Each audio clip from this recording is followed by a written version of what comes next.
Wabarakatuh. Waalaikumsalam warahmatullahi wabarakatuh. Ngantuk ya Bu? Boten. Kayaknya Jawa lemes teman.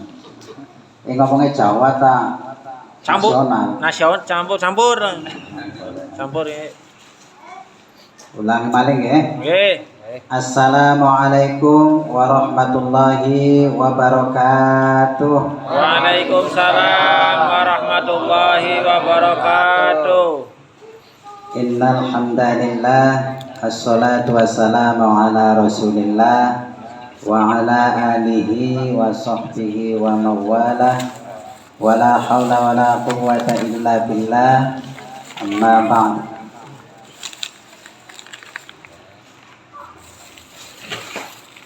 Al-mukarramun, para alim, para ustadz, ustadzah,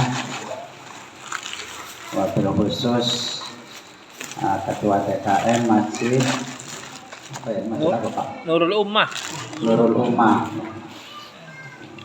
beserta pengurus lainnya, bapak-bapak, ibu-ibu yang mudah-mudahan mendapat ridho dari Allah Subhanahu wa taala. Amin. Alhamdulillah, malam ini kita bisa melaksanakan peringatan Nuzulul Quran.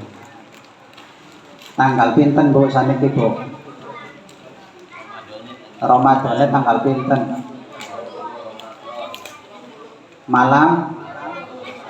Malam 21 ya. Malam 21. Insya Allah mudah-mudahan ya apa yang dijanjikan Allah ya, satu malam yang lebih baik daripada 1000 bulan. Ini ada riwayat Pak. Jadi dulu saya seringkali mendapat pertanyaan, kalau Lailatul Qadar turunnya kapan? Lailatul Qadar mudune kapan? Kalau menurut ayat inna anzalnahu fi lailatul qadar, artinya apa? Sesungguhnya malam diturunkannya Al-Quran itu adalah Lailatul Qadar. Artinya apa? Malam yang ditentukan oleh Allah. Makanya apa?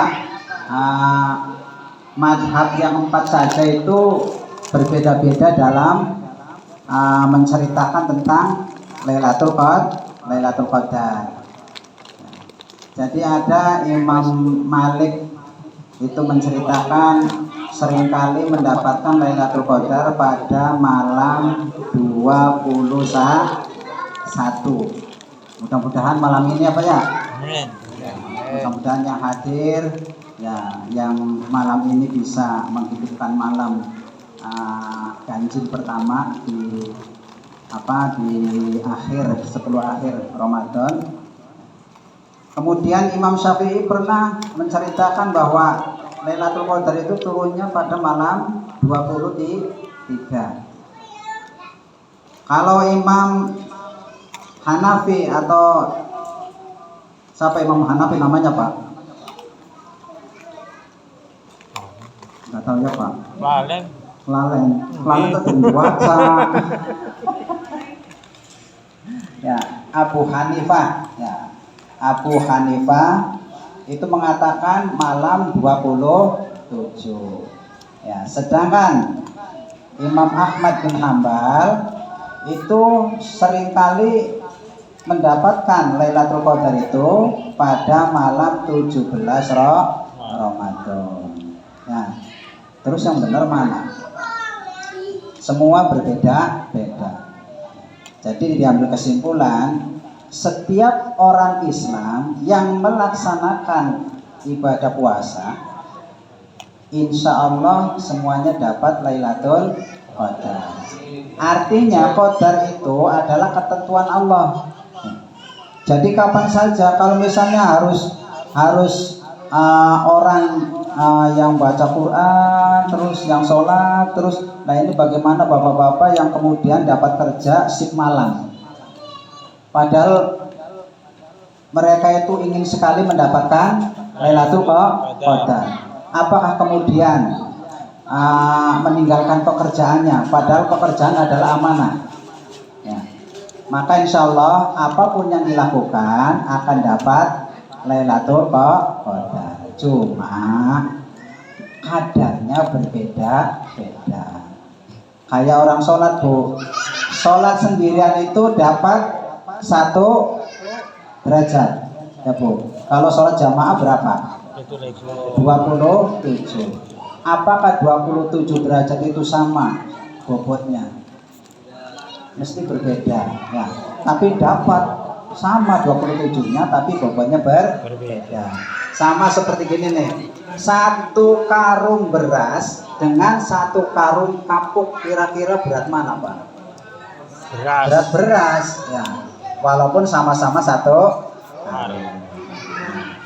Ya, mudah-mudahan ya, kita yang memperingati Nuzulul Quran, dan alhamdulillah tadi secara kebetulan ya saya kesini kebagian ikut mengamini doa khatmil Quran. Ya. Tuh. Nggih. Aduh, nang meneng wae. Wareg. Kayaknya wareg. Mau tanya dulu, Bu. Kalau nuzulul Quran maknanya apa, Bu? Ayo, Bu. Turunnya Al-Quran. Ya. Kapan, Bu? Malam 17 Ramadan. Pengen tahu ceritanya, Bu? Nggih. Saya ceritakan dulu supaya tahu, ya. Nggih. Jadi Rasulullah itu setiap bulannya itu khalwat sebelum dapat perintah dakwah langsung oleh Allah. Khalwat di Gua Hira setiap bulan, awalnya 2 hari, 1 bulan 2 hari. Kemudian apa? 1 bulan seminggu. Tetapi begitu mau dapat wahyu, Rasulullah sampai 2 bulan di Gua Hira. Mesantren, Pak. Rasulullah mesantren. Siapa gurunya? Malaikat. Gurunya adalah malaikat Jibril. 2 bulan bagi Rasulullah kalau dibandingkan dengan 20 tahun kita mesantren, itu yang nggak ada apa-apanya, Pak. Ya, karena apa? Rasulullah yang bimbing langsung Jibril. Ya. Jadi gini, ketika Rasulullah mendapatkan wahyu pertama, kata Jibril, ya Rasulullah, Iqra. Rasulullah menjawab, Jibril, yang bener aja sih. Kamu kan tahu aku tidak bisa baca, tidak bisa tulis. Kenapa suruh baca? Ya. Ini buat pelajaran adik-adik kita, ya. Ini untuk ngambil pelajaran bahwa Rasulullah yang buta huruf saja, karena kegigihannya ternyata Rasulullah pandai. Nah, artinya ada pepatah, ya, ada pepatah, rajin pangkal pandai. Setumpul-tumpulnya pisau, kalau sering diasah, lama-lama jadi tak saja. Rasulullah buta huruf tapi ternyata luar biasa. Ya. Selama 2 bulan dididik oleh Jibril. Untuk apa?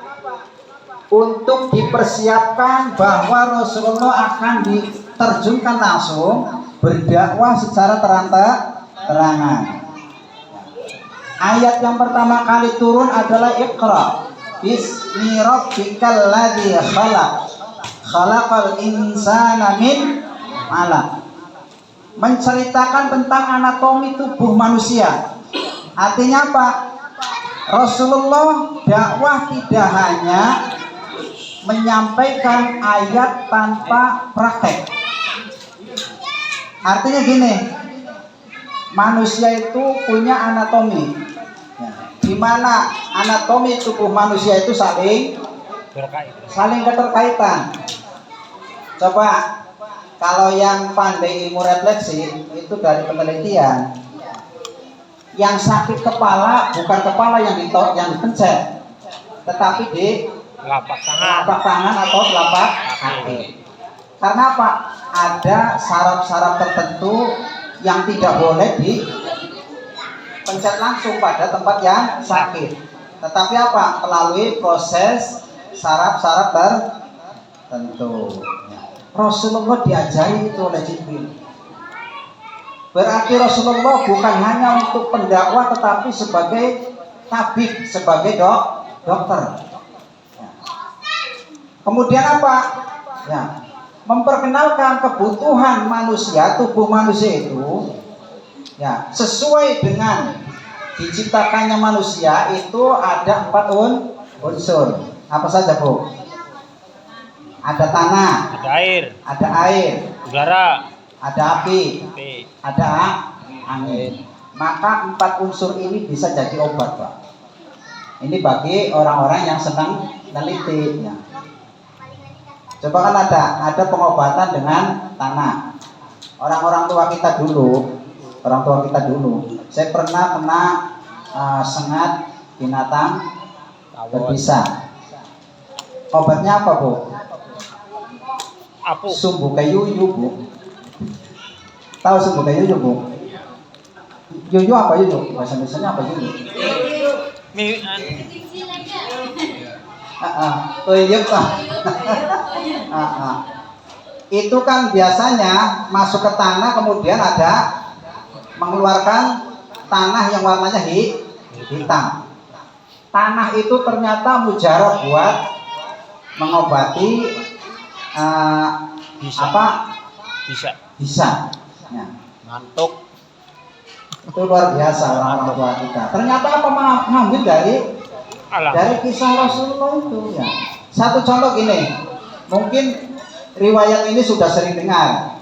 Rasulullah setiap pagi berangkat ke masjid, lebih dulu apa ke belakangan Bu apa? Dulu. Rasulullah itu mendahului sebelum jamaah atau sahabat-sahabatnya datang ke masjid. Nah, beda dengan pemimpin sekarang ya, Bu. Kalau pemimpin sekarang ya datangnya belakangan, pulangnya duluan. Kalau Rasulullah enggak. Rasulullah datangnya duluan, pulangnya belakangan. Pas berangkat tiba-tiba ketemu ada laki-laki yang bawa sekop. Kalau orang sekarang bawa sekop, Pak. Ya. Untuk apa? Ya, ternyata sekopnya sudah dipenuhi dengan kotoran unta. Ketika Rasulullah lewat, kotoran unta itu dilemparkan ke mukanya. Kira-kira kalau sampean diperlakukan orang seperti ini, kira-kira gimana, Pak? Ngamuk lah. Ya. Ora, yang pula sampean tak anggar dikeplak sepisan bagian kaget malah sepintirang.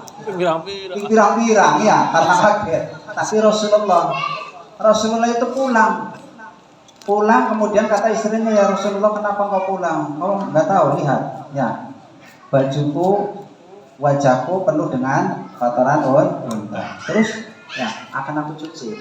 Rasulullah mencuci pakaian sendiri. Ya, dicuci kemudian berangkat lagi. Besoknya ya sampai berhari-hari itu menjadi pelanggan tetap. Orang itu jadi pelanggan tetap ngasih kotoran unta kepada Rasulullah. Satu hari ternyata tidak kelihatan. Maka Rasulullah nanya-nanya ya, sama orang sekitarnya, Pak, sampean tahu enggak langganan saya?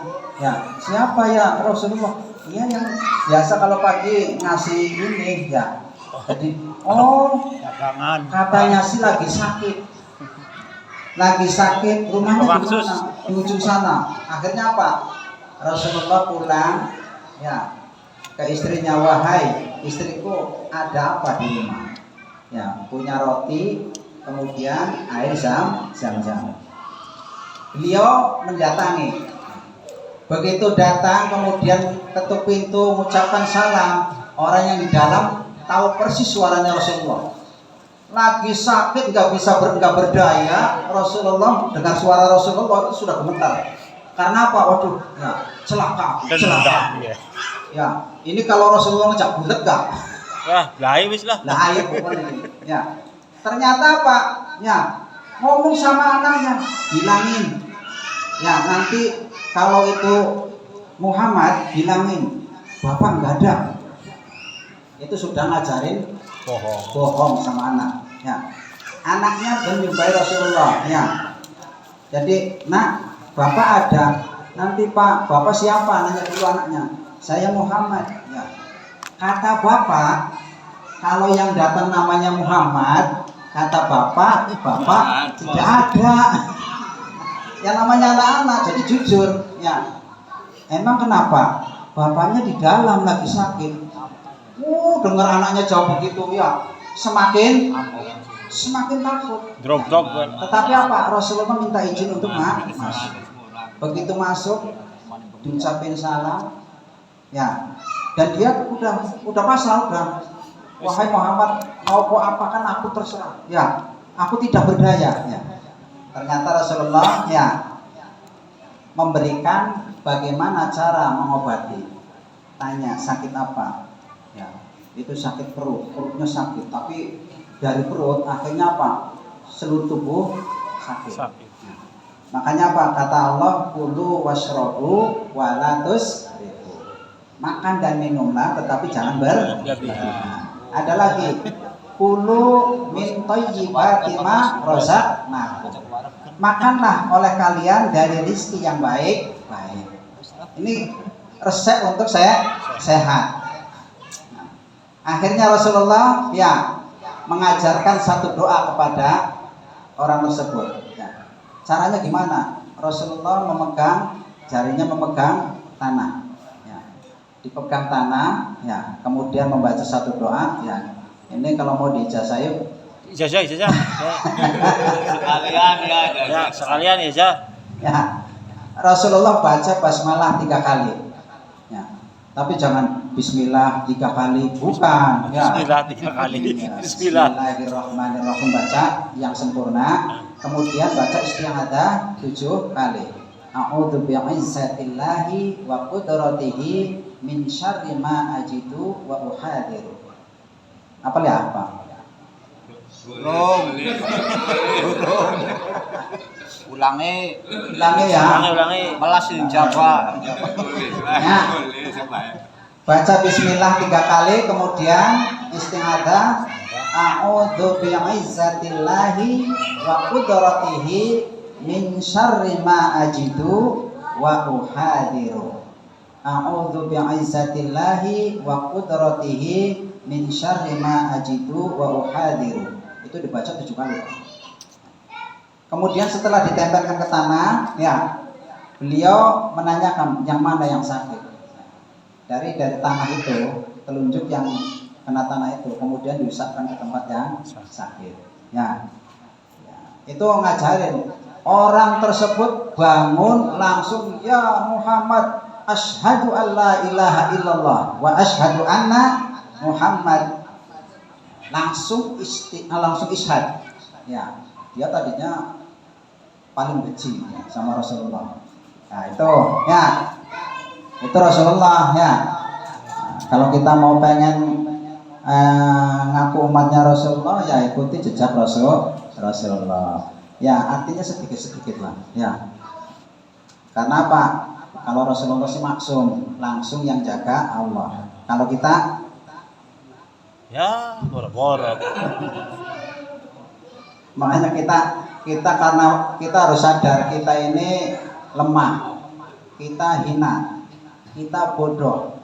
Maka titipkan diri kita, istri, anak-anak, suami, dan semua yang dianugerahkan oleh Allah kepada kita titipkan kepada Allah. Karena sebaik-baik penjaga adalah Allah. Ya, itu dititipkan ya. Nah, ya. Ini karena peringatan nuzulul Quran, ya. Sengaja saya nanti menyampaikan sedikit ulumul Quran, ya. Artinya gini, Quran maknanya bacaan. Ini kalau yang salah satu makna dari Al-Quran. Al-Quran maknanya bacaan. Artinya kalau bacaan berarti harus dibaca. Orang Islam mestinya bisa membaca Al-Quran. Kalau sudah bisa membaca Al-Quran, wajib belajar ilmu tajwid. Ya. Kenapa? Karena ilmu tajwid itu adalah ilmu untuk menjaga agar terhindar dari kesalahan-kesalahan dalam membaca Al-Quran. Ya. Misalnya gini Pak Bu. Kira-kira nih. Ya. La'allakum tashkurun. Kemudian dibaca. La'allakum tashkurun. Beda nggak Pak? Tashkurun dengan taskurun. Beda sin besar sin kecil. Sin gede, gedene sepira, sing cilik sepira. Cilik lah. Nah, itu akan bisa merubah makna. Yang pertama, la'allakum tashkurun, maknanya mudah-mudahan engkau menjadi orang-orang yang bersyukur. Tetapi kalau yang kedua, la'allakum tashkurun, mudah-mudahan kamu menjadi orang yang mabuk. Aduh. Jauh enggak? Aduh. Makanya apa? Ada ilmu tajwid. Ya. Ilmu tajwid itu untuk menjaga itu. Ya. Dalam ilmu tajwid itu ada dua Bu. Ada namanya hakul huruf. Hakul huruf itu terdiri dari makharijul huruf atau tempat keluarnya huruf dan sifatul huruf. Sifat-sifat dari huruf.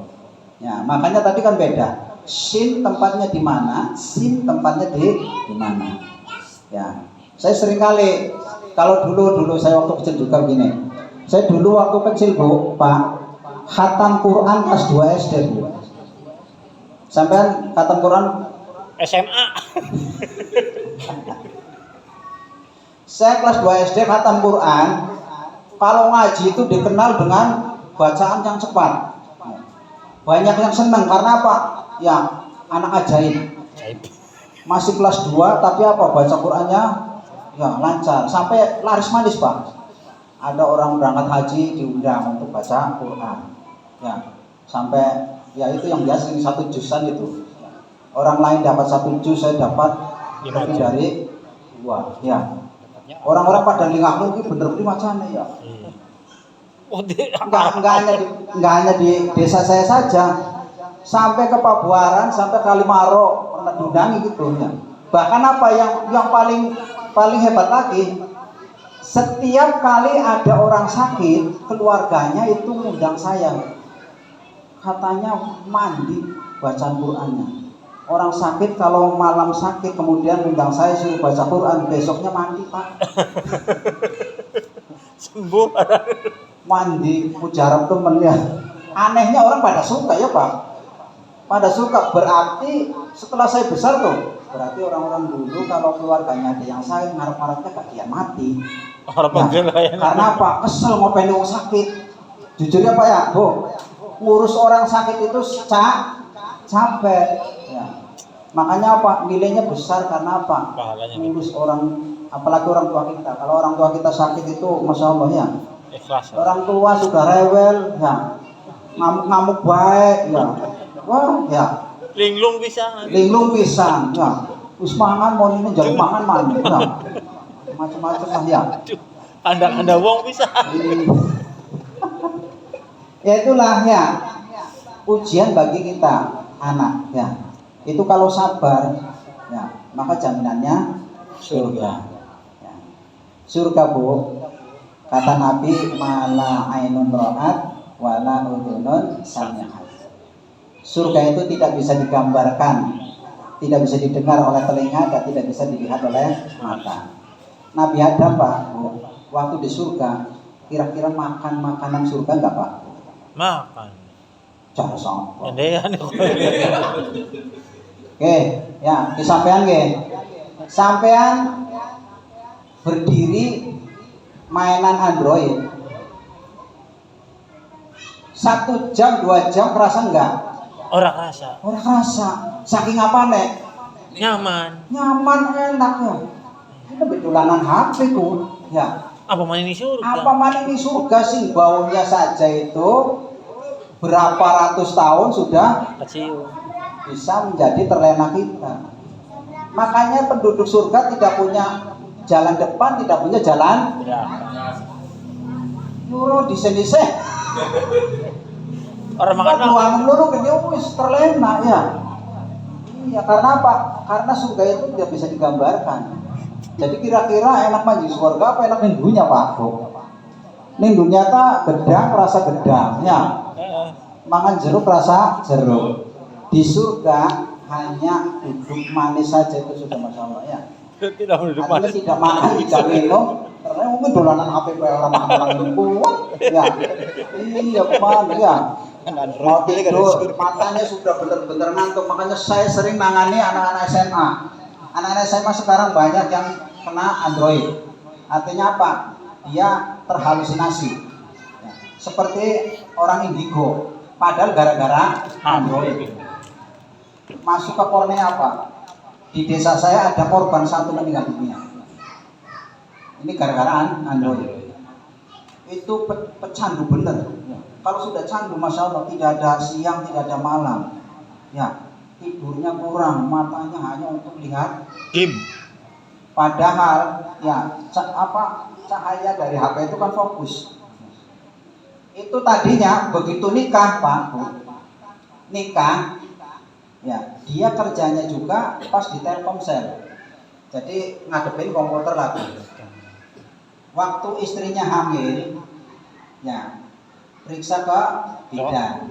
Ya, ketika di rumah bidan, ya dia muntah-muntah. Kata bidan, wah ya, biasalah ya. Istrinya yang hamil, Suami. yang ngidam, suaminya ada ya Bu ya? Kayak gitu. Iya, bahasanya. Padahal saya pengen kayak gitu ya. Mitos ya. Nah, istrinya yang hamil, ya saya yang ngidam tuh. Pengen aneh akeh ngono enggak? Iya. Macam-macam. Malar. Malar wes. Itu ya. Ternyata Pak, berhari-hari, berbulan-bulan dia semakin kurus Pak. Jadi orang tuanya malah kesayang ya. Jadi mak jangan kaget ya Pak Bu. Kalau sampean misalnya biasa ngajar ngaji di kampung, itu orang kampung akan menganggap kita itu serba bisa. Ya, dari mulai orang yang korengan, orang yang sakit, budin, iya, Panas. yang kesurupan, yang apalagi lah macam-macam ya, itu pada datang Bu. Ya, sampai-sampai anak saya begini Pak, anak saya nih yang kecil. Ketika ada orang datang bawa botol aqua, dia nggak mau pergi, karena tahu bakal ngasih amplop. Bapaknya nggak mau, tahu bapaknya nggak mau, jadi dia jadi preman. Nangklep. Orang datang bawa botol ini, dia sampai ngomong Pak, ya kok aneh ya, orang datang ya katanya mau minta air, tapi Bawa dia air. yang bawa air. Ini yang bener mana ya? Pernah Pak, begitu saya mau bacain Fatihah kemudian ngasih amplop ke saya, kata saya udah Bu, bawa saja ya. Begitu dibawa di pintu gerbang, anak saya langsung ngadang, Bu, kalau bapak saya nggak mau kasihkan ke saya. Masa Ini mencodol temen dia. ini anak yang keempat ini. Gimana? Kerja sama. Enggak Bu, ini ya. Iya. Saya punya anak-anak ngaji di dapat amanah dari masyarakat itu. Ya, lebih kurangnya ada 400 anak gitu ya. Masya Allah. Itu apa? Guru-gurunya itu kan tiap bulan dikasih honor. Tapi ada gurunya itu ngaji ke istri saya.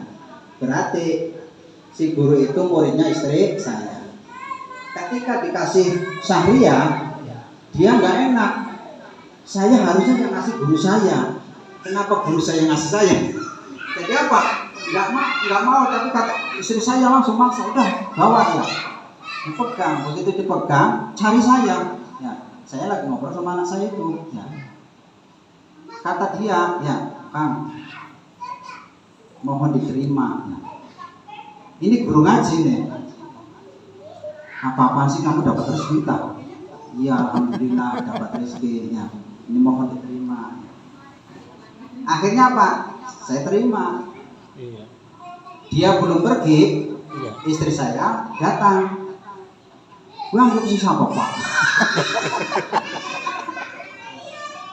amplop sing ya nggak perlu. Iya. Akhirnya saya cerita dari ini ya. Diambil lagi, kemudian ditarik lagi. Kamu jangan begitu ya. Ini hak kamu, sudah hak. Anak saya bangun. Udah ya kalau Bapak nggak mau, ya Iya. bapak nggak mau, udah kasihkan saya ke saya. Itu anak saya kerjanya kayak gitu.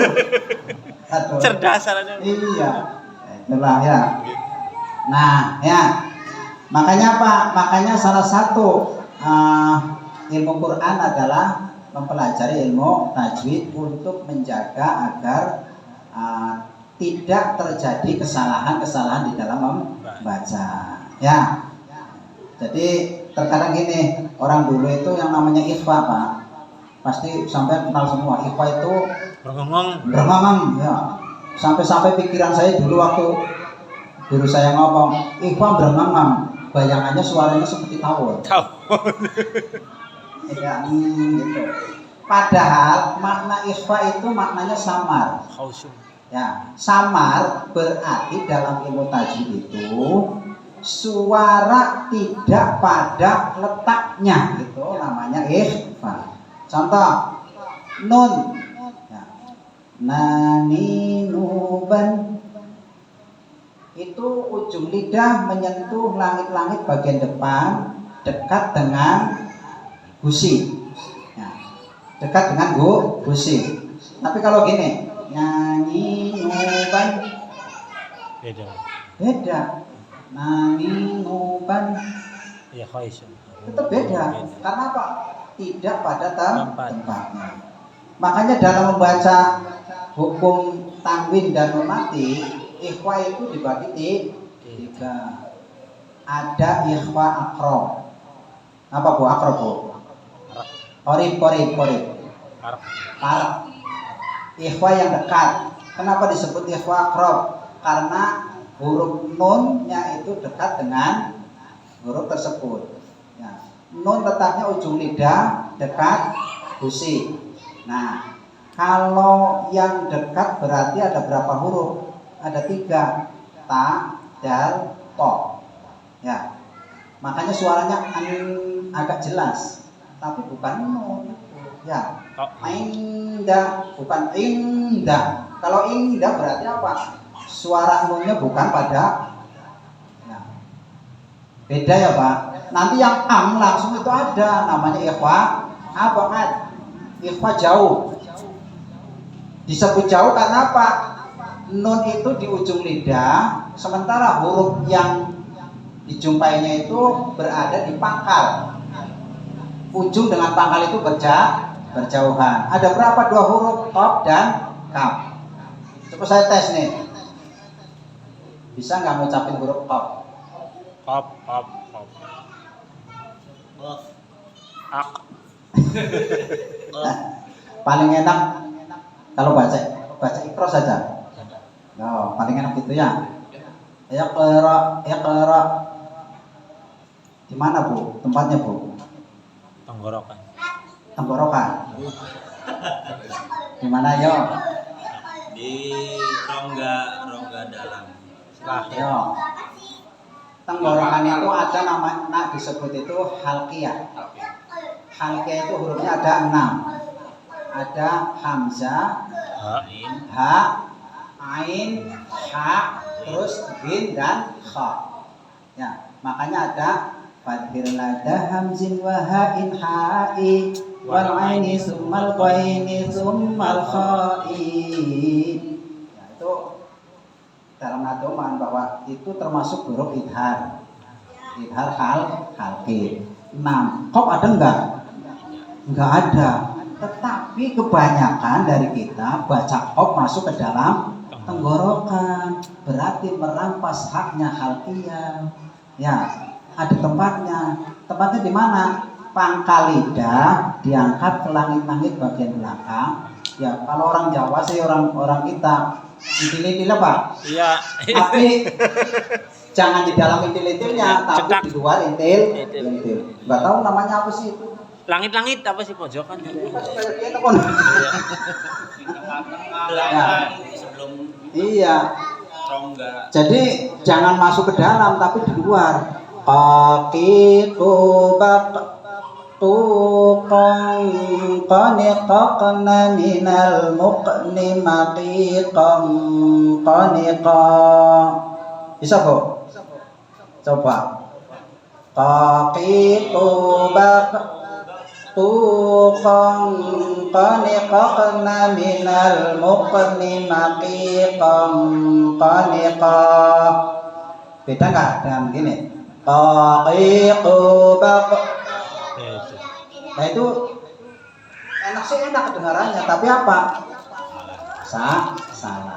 Ya, makanya belajar Quran harus berhadapan dengan guru. Tidak bisa hanya lewat pendengaran. Sebab kalau lewat pendengaran itu sama seperti kita waktu kecil dengar lagu Garuda Pancasila ya Pak. Betul. Pribadi bangsaku. Coba sampean dulu apa? Pribadi bangsaku. Karena hafalnya hafal dengar, bukan hafal melihat. Nah, itu ya. Quran itu sama, kalau belajarnya hanya dari mendengar, itu hanya kedengaran enak, tapi ternyata tidak pada tempatnya. Ya. Dan huruf yang paling susah kata Rasulullah, bahkan Rasulullah menyatakan tidak seorang pun dari umatku yang fasih dalam mengucapkan satu huruf ini kecuali ya. Dan Rasulullah mengatakan ya, ada sahabat Rasulullah yang dinyatakan fasih dalam mengucapkan huruf tersebut adalah Abdullah bin Mas'ud. Dan Abdullah bin Mas'ud adalah seorang sahabat yang pertama kali membaca Al-Quran dengan tilawah. Artinya dengan suara yang bagus. Ya. Iya, jadi Kori pertama. ya, baru pertama itu. Ya. Memang Rasulullah kan kalau nyampaikan masuk wahyu, ya sahabat saya dapat wahyu, dibaca begini-begini. Ya, enggak di lagu. Ya. Tetapi Abdullah bin Mas'ud ya karena punya suara bagus, akhirnya dibaca dengan suaranya yang bagus. Maka apa? Dilaporkan oleh para sahabat. Ada apa? Ya Rasulullah, Ibnu Mas'ud ini baca kalam ilahi dengan begini. Ya. Kemudian Rasulullah menanyakan, coba ya bacakan. Ya, begitu dibaca, ya maka Iqra'ul Quran bisautil jamil. Bacalah Al-Quran dengan suara yang terbaik. Kalau suara terbaiknya serak-serak becek ya. Iya, yang terbaiknya itu. Mentok. Ya, tuh, ya. Nah, itu tajwid. Ya. Jadi ada hakul huruf yang terdiri dari makhorijul huruf, tempat keluarnya huruf, dan sifatul huruf. Ya, dari setiap huruf itu punya sifat. Ya. Makanya gini Pak, Bu. Coba yang benar mana nih? Allahu Akbar, Allahu Akbar. Dengan Allahu Akbar, Allahu Akbar. Yang pertama ada suara desis, yang kedua tidak. Kira-kira yang benar mana Pak? Yang kedua tidak Desis. ya, bisa menyebutkan alasannya? Huruf.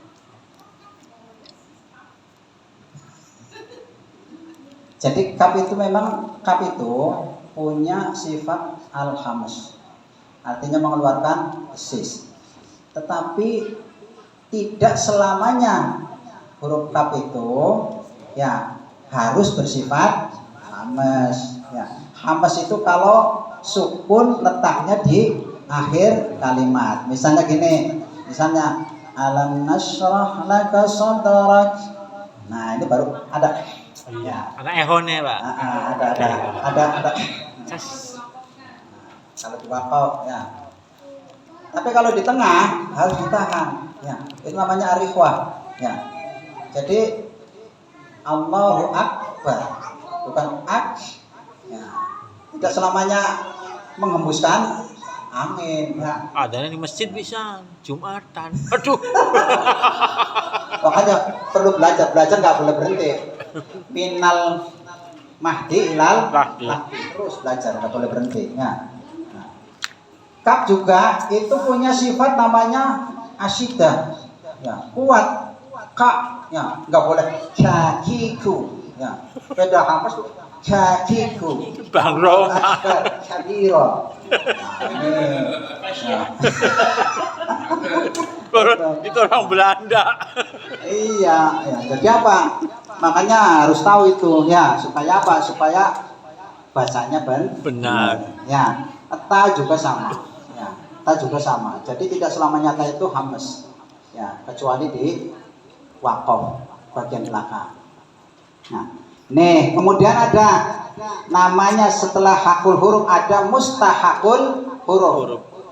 Mustahakul huruf itu adalah hukum yang terjadi ketika huruf bertemu dengan huruf lain. Seperti misalnya apa? Ada hukum bacaan idhar, idgham, iqlab, ya.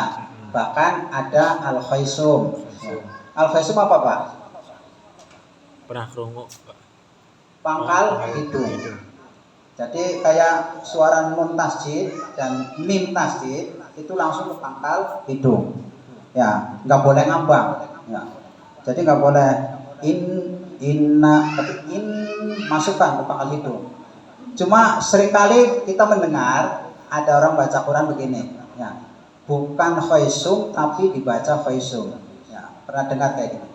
Bismillahirrahmanirrahim. Oh iya. Ya, di bagian akhir dimasukkan di situ. Padahal nggak boleh. Karena apa? Bukan khaisum. Ya, ya bukan khaisum. Jadi ya biasa aja. Bismillahirrahmanirrahim. Ada lagi. Ya. Mungkin secara umum nih, secara umum walaupun dibolehkan. Ya. Kayak di Fatihah, misalnya apa? Misalnya Ar-Rahmanir-Rahim Maliki Yaumiddin. Itu kalau di bahasa gimana Pak? Bacanya Pak? Ar-Rahmanir-Rahim. Nih. Ar-Rahmanir-Rahim Maliki Yaumiddin. Ya, itu sebagian memang dibolehkan. Tetapi harusnya itu masuk idgham misli kabir. Jadi cara bacanya diidghamkan. Ya.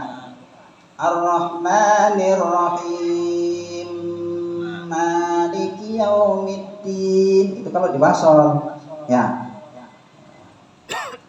Tapi memang dibolehkan itu dibolehkan. Cuma kalau mau cari yang lebih utama, maka apa? Diidghamkan. Ya. Jadi setiap ada huruf yang sama, huruf hidup didahului oleh mad, kemudian berjumpa dengan huruf yang sama, maka hukumnya mudgham. Idgham. Nah, ini mustahakul huruf. Di dalam mustahakul huruf biasanya ada banyak bacaan-bacaan namanya apa? Muskil ya. Bacaan muskil. Ya, pernah dengar ya? Misalnya gini. Bismillahirrahmanirrahim. Dibacanya gimana? Majreha. Namanya apa itu? Imalah. Cuma ada satu bagi Imam Hafiz. Tapi kalau imam memang yang lain sih enggak. Ya. Artinya setiap ada fathah bertemu dengan bokong semar, apa Pak? Bokong semar. Alif bengkok. Ya, yang tidak ada titiknya, maka itu dibaca imalah. Contoh misalnya kayak Imam Waros. Ya, wadduha jadi wadduha wal laili idza saja. Itu tuh saja. Tapi itu Imam Waros itu ya, Imam Waros kumpul itu seperti itu. Tapi kalau untuk kita hafaz cuma satu itu. Ada ismam. Ismam itu memonyongkan bibir. Ya, tulisannya la ta'manna. Cara bacanya itu harus tahu. Ada yang bacanya latak mau ya, monyong dulu. Padahal apa? Didengungkan dulu. Artinya di apa? Khaisum dulu. Latak man ya. Hanya jangan mempengaruhi suara ya. Hanya memonyongkan bibir. Suaranya tetap khaisum, non tasdid. Itu di muskilatul ayat ya. Ada yang dibacanya cuma setengah harokat kan? Ada itu ya. Jadi itu banyak hal-hal yang harus dipelajari dari ilmu tajwid. Belum nanti ya menjawantahkan dari kandungan Al-Quran. Makanya Rasulullah pernah nih, Rasulullah itu biasanya kalau subuh itu datang dahulu, ini sampai matahari terbit, belum datang. Maka apa? Abu Bakar memerintahkan siapa? Bilal bin Rabah. Ya, Bilal coba jenguk Rasulullah sedang apa? Ternyata ketika Bilal bin Rabah sampai ke biliknya, ya melihat Rasulullah masih dalam keadaan menangis. Ya. Ketika mau ucapin salam nggak enak ya, Rasulullah nangis. Sampai Rasulullah melirik ke Bilal. Begitu melirik ke Bilal, kemudian disuruh masuk, Bilal bertanya, "Oh, apa yang kau tangisi? Padahal dosamu yang dulu, yang sekarang, dan yang akan datang sudah dihapus oleh Allah. Tapi kenapa engkau masih menangis?" Ya, kata Rasulullah, "Aku menangisi umatku. Ya, baru saja tadi malam aku dapat wahyu. Yang apabila wahyu ini aku sampaikan kepada umatku, aku takut sekali umatku tidak akan mampu." Ayatnya gimana Pak?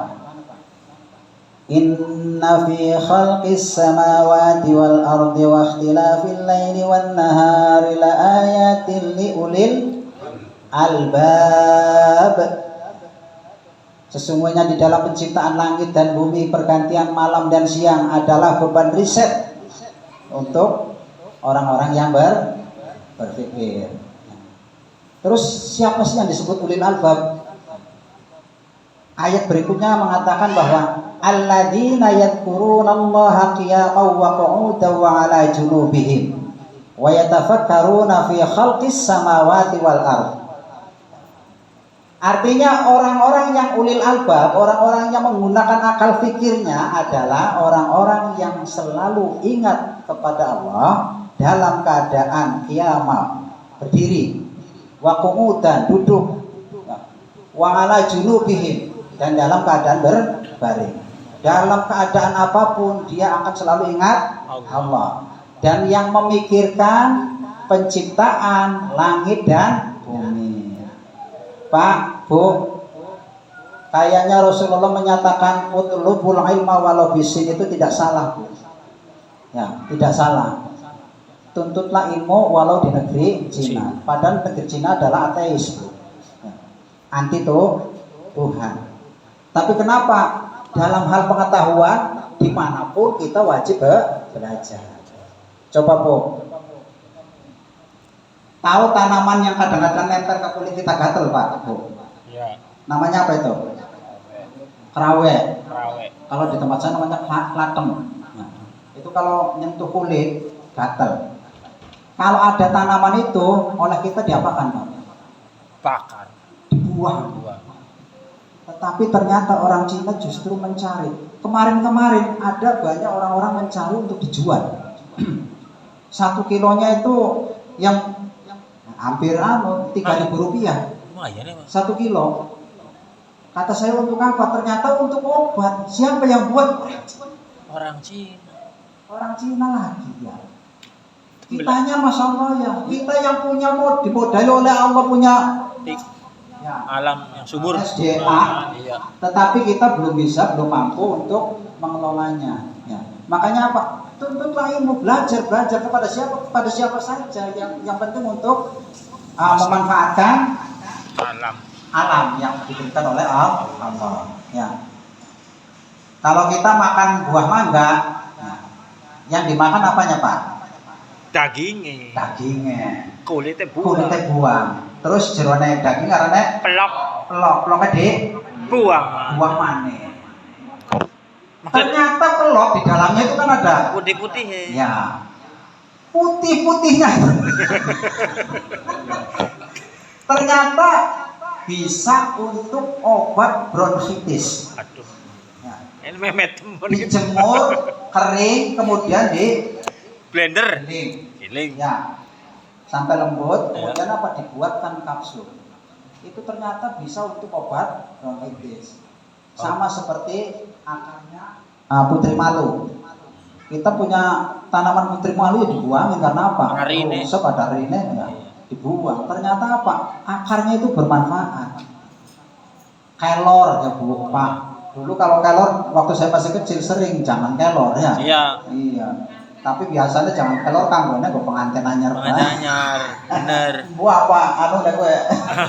Alasannya sih gitu ya. Iya. Silsilah. Maksudnya hah? Pindah dari nyokot. Ya. Yang orang nyokot ya tetep aja nyokot ya. Aduh. Iya, ya. Nah itu ya, ternyata tanaman-tanaman yang di sekitar kita sebenarnya kalau kita mampu untuk menggali itu adalah manfaat bagi kita. Tapi karena apa? Kita males. Ya. Kita pengennya instan baik. Suruh matangan baik. Matang bae berberes. Iya. Makanya gini Pak, kalau ada orang datang ke saya kemudian kita pernah ini, ada orang datang itu ceritanya pensiunan kepala sekolah. Jadi begitu pensiun kan dapat uang Sama, iya, atau apa itulah ya, itu berapa ratus lah. Ceritanya ada yang ngajak bisnis. Nah, bisnisnya bisnis Mago. kayak perumahan lah. Nah, katanya 40, 60 hebat pisan. Nah, jadi 40 untuk yang punya modal, 60 yang mengelola. Nah ceritanya tertarik, uangnya dimasukkan semua Pak.